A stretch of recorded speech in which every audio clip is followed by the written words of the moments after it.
Hey everyone, I know there's been a lot of concern about the way Secret Service has been hiring folks. As there been this diversity, equity, inclusion mania that's led to decreased standards in the hiring or retention of Secret Service personnel.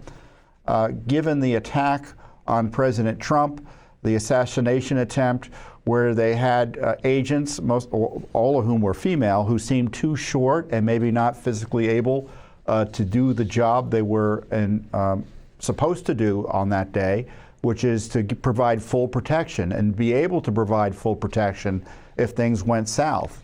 Were they tall enough to provide protection? Were they physically fit enough to provide protection? Lots of questions about that. Lots of questions about the diversity initiatives that seem to place a premium on gender inclusion as opposed to security. Given all those questions, I thought I'd go through and highlight some of the material on the Secret Service's own website that raise additional questions in that regard.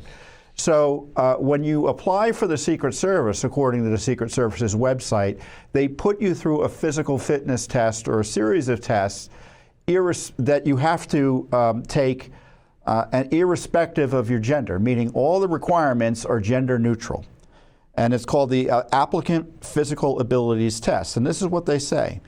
The APAT, the Applicant Physical Abilities Test, is a pre-employment physical fitness test developed to evaluate an applicant's ability to perform the physical tasks required on the job by measuring muscular and dynamic strength, endurance, flexibility, aerobic capacity, and other factors related to physical aptitude. The APAT is scored on a points-based system. Each test component is scored on a scale of 0 to 8 points.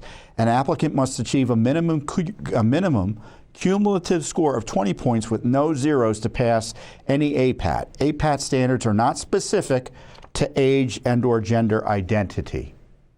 I don't know what gender identity means. I know they think what it means, but the idea that they're saying gender identity is concerning here.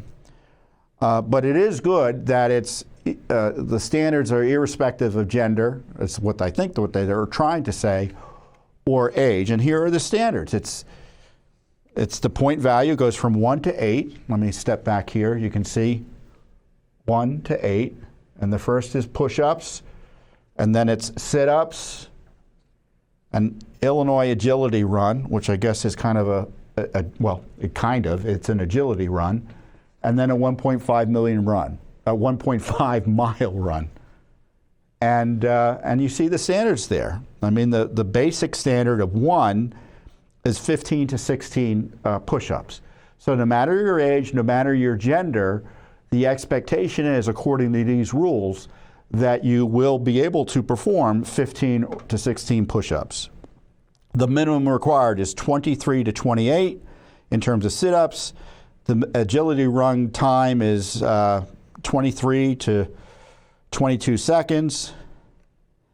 And then the 1.5 mile run at minimum is 19 minutes, more or less, to as little as 16 minutes, 16 or 17 minutes. But that's not going to be good enough. You have to do better in these charts in order to get the cumulative 20-point score.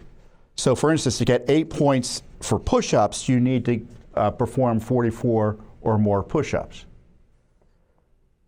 And to get the full 8 points for the 1.5 mile run, you need to be able to do it in 12 minutes or less.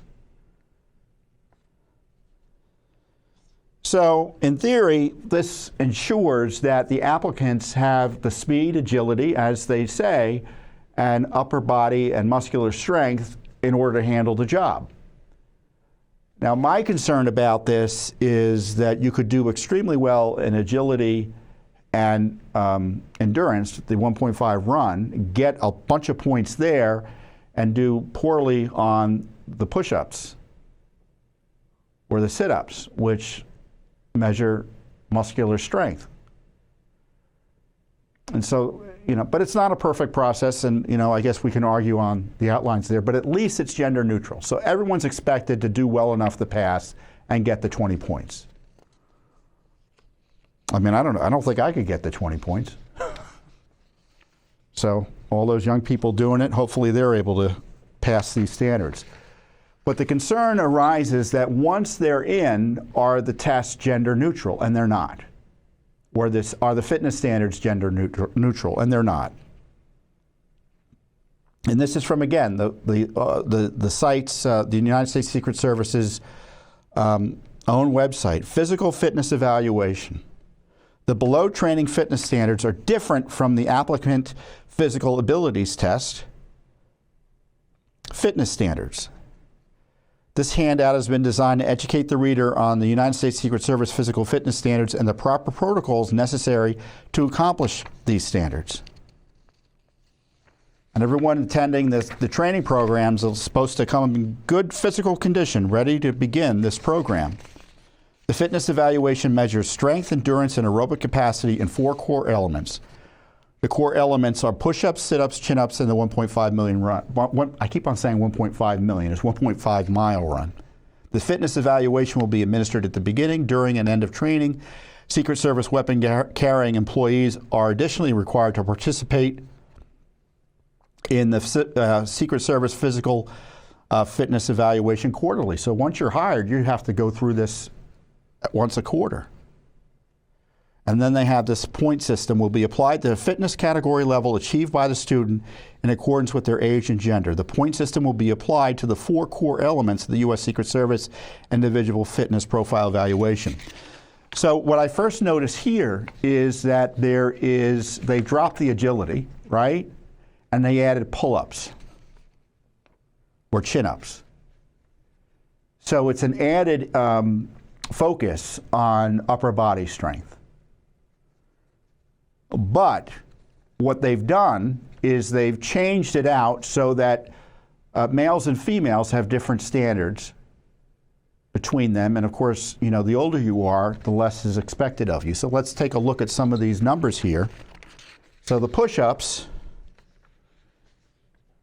let's see, am I blocking it completely?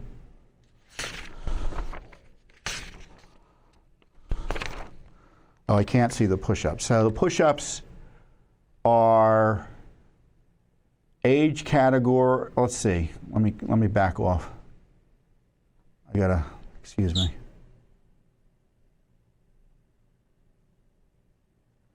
So there you see the age category, and then it's excellent. And then what's the next category? Yell it at me, guys. Very good, good, poor, very poor. Yeah, so it's, you know, it's excellent, very good, good, poor, then very poor. So for push-ups, the excellent number for youngsters at 20 to 29 is 55 pull-ups, push-ups in a minute. The for if you're older, it is 50. They should have an eyesight test. I wouldn't pass that either. 42, and then 50 plus. They've got people they're testing who are over 50 years old.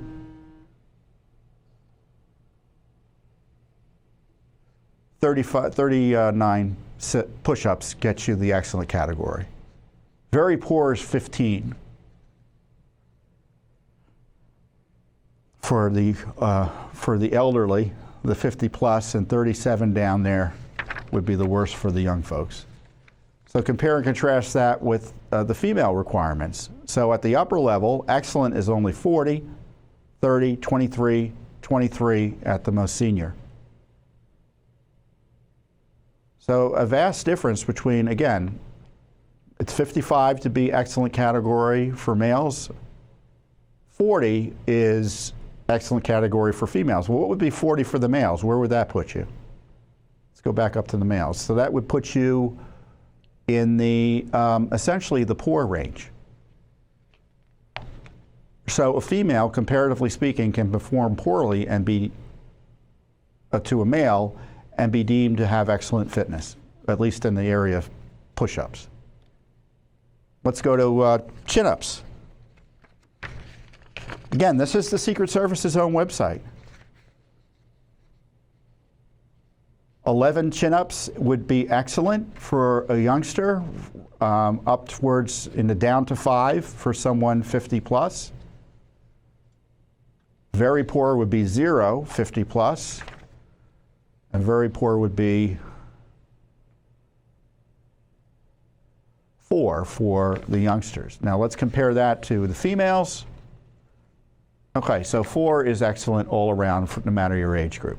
And where would 4 put you in for males?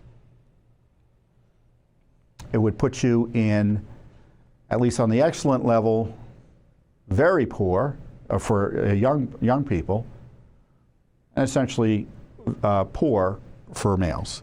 Again, a dramatic difference.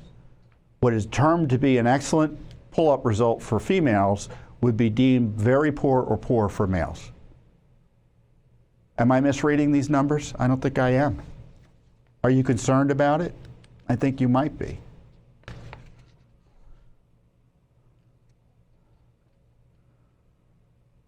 Let's get, I don't want to go through each one of them. Let's just look at the 1.5 mile run.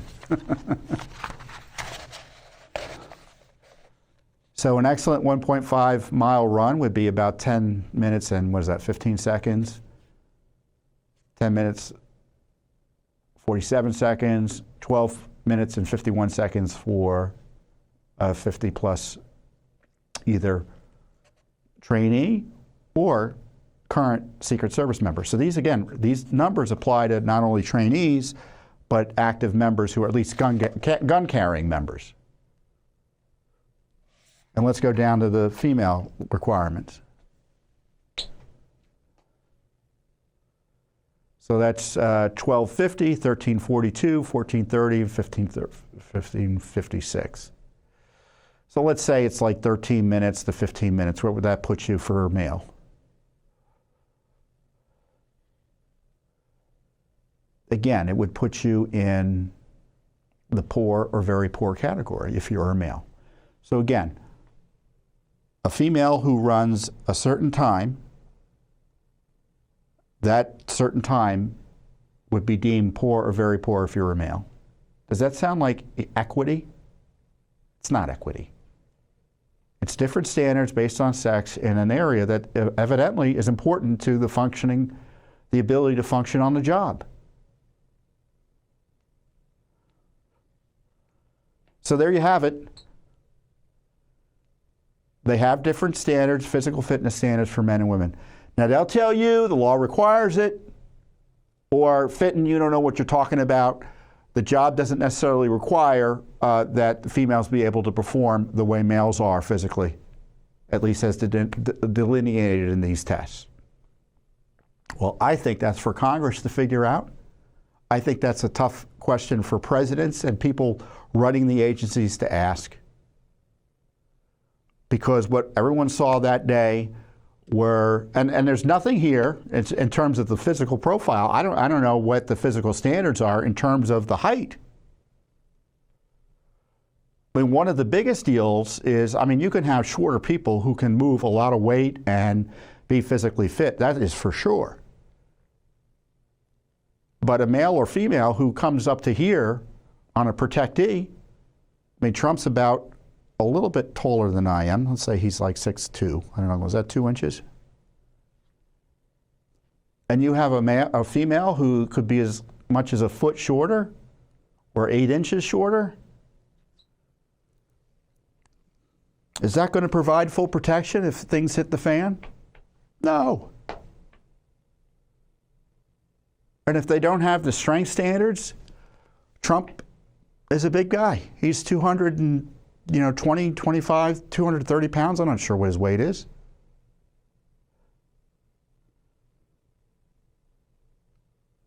Could a female under these strength standards be able to move him?